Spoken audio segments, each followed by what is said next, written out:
wabarakatuh. Halo teman-teman, kembali lagi bersama saya Dwi Amalia, NPM 1801061012, jurusan Tadris Biologi IAIN Metro Lampung.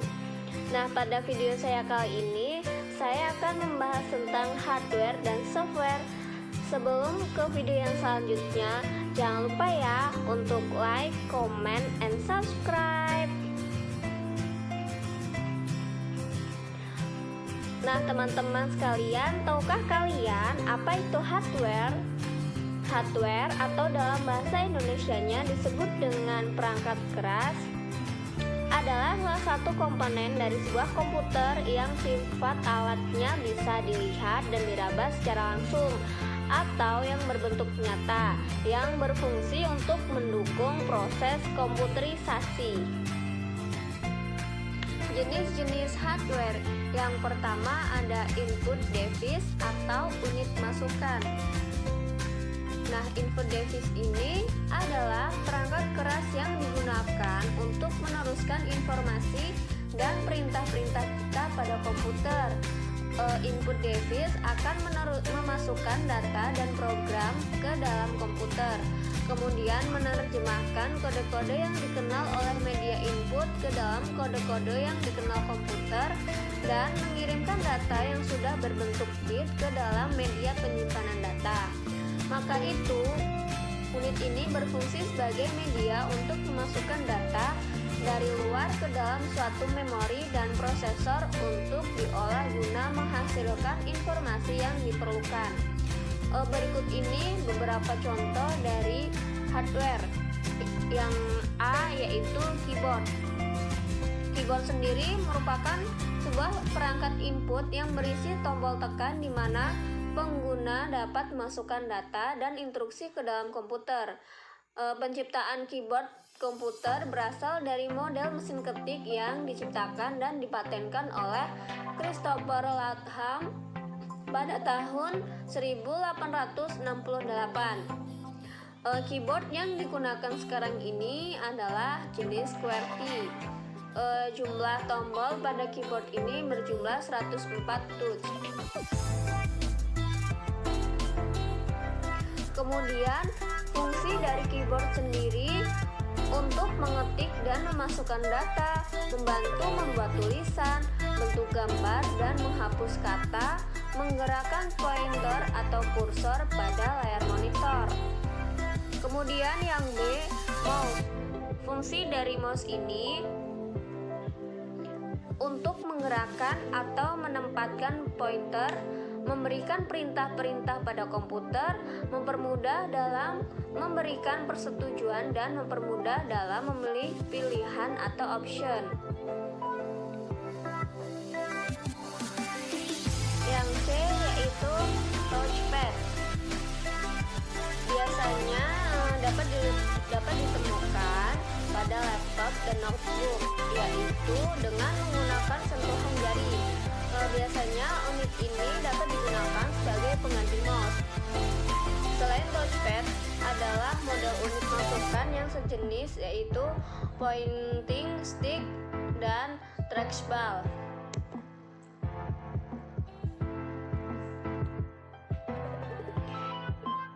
Yang D yaitu joystick dan games pedal. Alat ini biasanya digunakan pada permainan atau games komputer. Joystick biasanya berbentuk tongkat, sedangkan games pedal biasanya berbentuk kotak atau persegi terbuat dari plastik, dilengkapi dengan tombol-tombol yang akan mengatur gerak suatu objek dalam komputer. 2. Proses device atau unit pemrosesan. Unit pemrosesan yang berada dalam komputer adalah Central Processing Unit atau CPU. CPU merupakan otak atau pengatur suatu sistem yang mengolah sehingga menghasilkan informasi. Lalu, contoh pada proses device yaitu yang A, prosesor. Prosesor merupakan komponen yang paling penting dari sekian banyak komponen yang dimiliki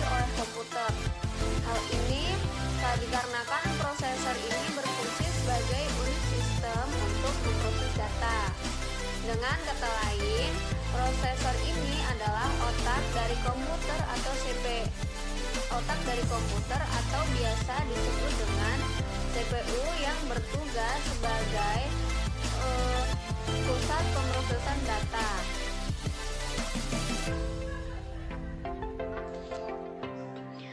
B yaitu register. Register merupakan jenis memori yang terdapat pada prosesor dan sebagai memori internal prosesor. Register merupakan memori yang mempunyai kecepatan tinggi 5-10 kali dibandingkan memori utama. Register digunakan untuk menyimpan instruksi dan data yang sedang diproses oleh CPU. Sedangkan instruksi dan data lainnya yang menunggu giliran untuk diproses masih disimpan di memori utama. C yaitu change memory, merupakan memori yang dapat meningkatkan kecepatan komputer dan dikatakan sebagai memori perantara. D.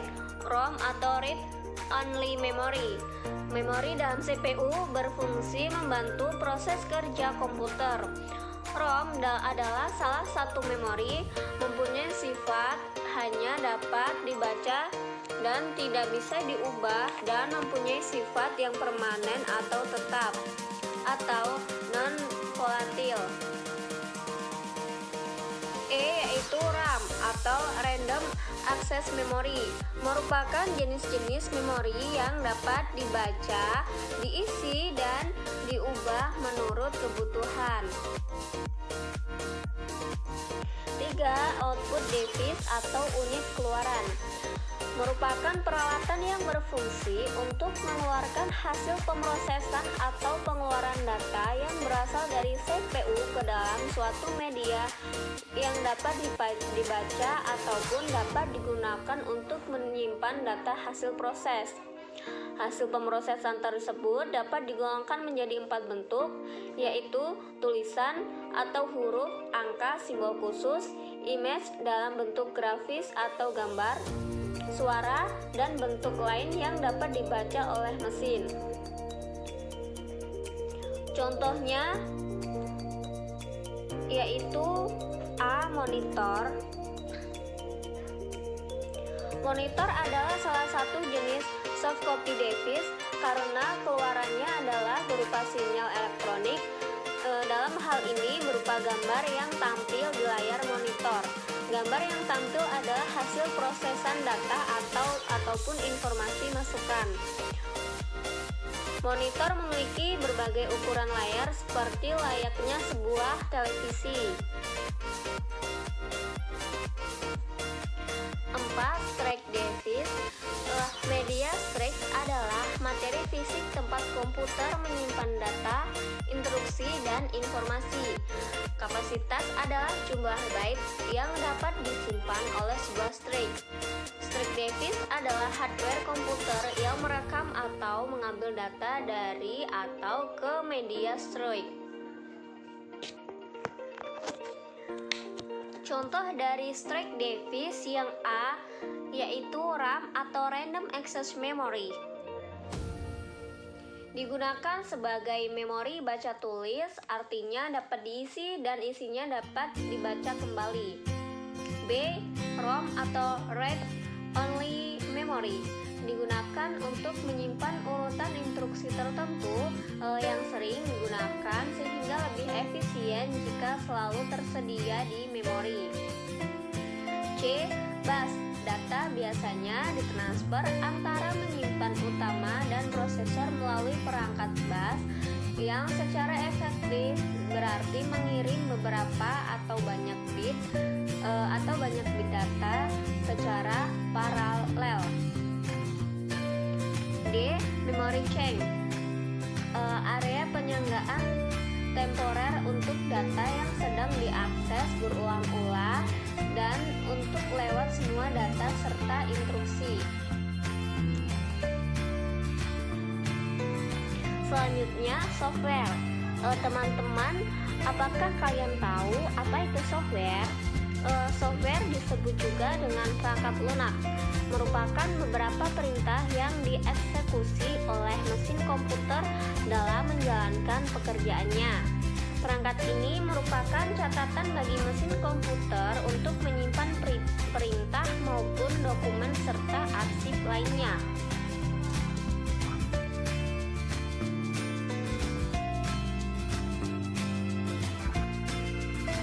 Yang kedua yaitu software aplikasi atau SA, merupakan program dari komputer yang berfungsi untuk melakukan tugas-tugas tertentu untuk meringankan pekerjaan manusia yang berjalan di atas sistem operasi.